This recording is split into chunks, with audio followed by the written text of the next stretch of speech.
प्रदेश में सशक्त भू कानून की मांग को लेकर कांग्रेस ने तहसील मुख्यालय में प्रदर्शन किया तथा मजबूत भू कानून लाने की मांग की।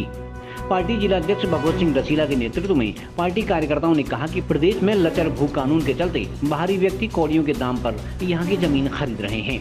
कांग्रेस जिला अध्यक्ष ने कहा कि प्रदेश की जनता सशक्त भू कानून की मांग कर रही है, लेकिन प्रदेश सरकार उद्योगपति मित्रों के दबाव में भू कानून लाने से कतरा रही है। उत्तराखंड में जो सशक्त भू कानून की मांग जो है उत्तराखंड की सरकार के द्वारा जो हम लोग मांग कर रहे हैं, और भारतीय राष्ट्रीय कांग्रेस के जनपद बागेश्वर के समस्त लोग हम लोग जो है एक सशक्त भू कानून की मांग को लेकर के आज माननीय महामहिम राज्यपाल महोदय को द्वारा उप जिलाधिकारी के माध्यम से एक ज्ञापन प्रेषित करने के लिए आए हैं। त्रिवेंद्र सरकार के समय में जो है एक ये इन्होंने बाहरी संशोधन किया गया था भू कानून के लिए कि बाहरी व्यक्ति कोई भी आकर के उत्तराखंड में ज़मीन खरीद सकता है, तो उसका हम जो है पुरजोर तरीके से विरोध कर रहे हैं। हम कह रहे हैं कि एक सशक्त भू कानून लागू किया जाए, लेकिन इन लोगों का एक मांग जो है 1950 के से पहले के लोगों को ही यहाँ पर को जो है ये लोग एक मांग रख रहे हैं कि उन्हीं लोगों को जो है भू कानून की दायरे में रखा जाए। लेकिन मैं कहना चाहूँगा कि कई हमारे फ्रीडम फाइटर और जिन लोगों को ज़मीन अलॉट हुई थी, कई लोग भूमिहीन थे, उन लोगों को ज़मीन अलॉट हुई थी, तो उनका क्या होगा? क्योंकि आपने देखा होगा कि जो भूमिहीन लोग थे उनको इन्होंने पट्टे पर भी ज़मीनें दी गई हुई थी, उसके बाद उनका जो है खाता खतौनी में नाम दर्ज हुआ था। इसलिए हमें चाहते हैं कि उत्तराखंड एक ऐसा कानून बनाए उत्तराखंड सरकार, जिससे कि यहाँ के तमाम जो वो लोग हैं, जो लोग 1950 के बाद भी जो लोग बसे हुए हैं यहाँ पर को, उन लोगों को भी एक इस दायरे में लाना चाहिए। और ये ज़रूर सशक्त ऐसे कानून बनाए जाए जैसे हिमाचल में है कि बाहर के लोग एक सीमित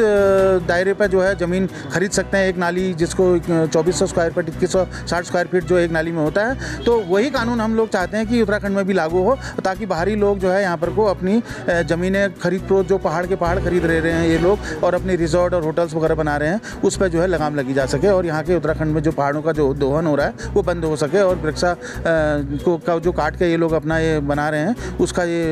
जो दोहन हो रहा है वो ख़त्म हो सके। हमने यहाँ पर एक राज्यपाल महोदय के नाम से ज्ञापन दिया है, जिसमें हमारा सबकी कांग्रेस की मांग है कि प्रदेश में सशक्त भू कानून लागू किया जाए,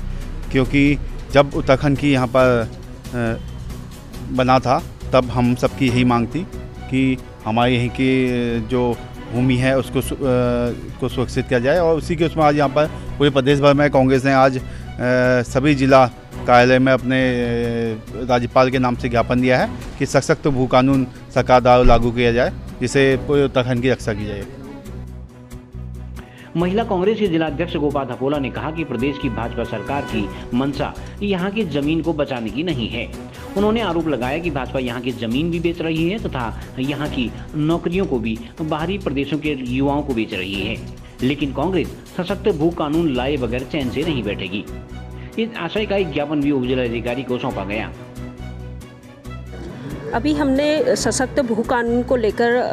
एसडीएम साहिबा को यहाँ पर एक ज्ञापन प्रेषित किया है, और उसमें देखिए जो हमारे उत्तराखंड की ज़मीन है उसको जो हमारे सीधे साधे लोग होते हैं उनको बिल्कुल बहला फुसला के औने पौने दाम में हमारी ज़मीनों को खरीदने का जो काम बाहरी लोग कर रहे हैं, और बाहरी लोग एक हमारे नौजवानों का उत्पीड़न मैं कहूँगी वही करने का यहाँ पर काम करते हैं। और जैसे अभी की वर्तमान सरकार देखिए आप कहीं पर भी बाहरी व्यक्तियों को ही रोजगार देने का काम करती है, और बाहरी व्यक्तियों को ही हम ज़मीन बेचेंगे तो वो मालिक बनकर हम नौकर बनकर इस अपने ही क्षेत्र में अपने ही घर में नौकर बनकर हम लोग रह जाएंगे। इसलिए हम लोग जो है कांग्रेस पार्टी पूर्ण रूप से सशक्त भू कानून की मांग करती है। CCN न्यूज़ के लिए ब्यूरो रिपोर्ट बागेश्वर।